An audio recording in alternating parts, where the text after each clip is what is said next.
Balikpapan 78. Ini Harapan Jaya H509. Hanya satu penumpang dari loketnya Pak Lukman ya. Sepi nih. Dua ya. Dua penumpang.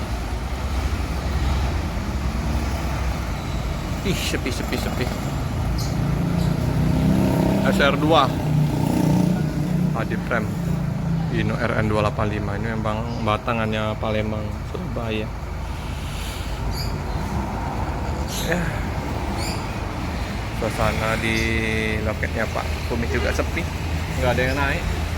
Ini ada Sumber Jaya Trans juga rata sepi juga. Rata-rata semua bus sepi ya.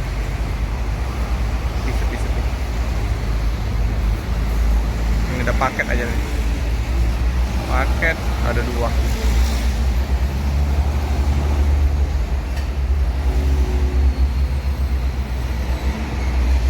Ya, menggunakan bantal ini ya, leher ya.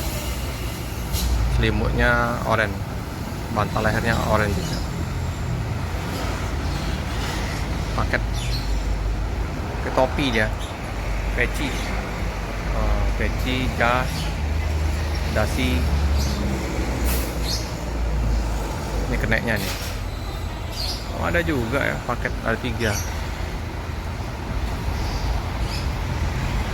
Ini ya. Peci juga. Oke. Bus melanjutkan perjalanan ke Surabaya dengan penumpang yang sepi sekali. Hanya 2 orang di depan. Nggak tahu nanti di Keramasan ya.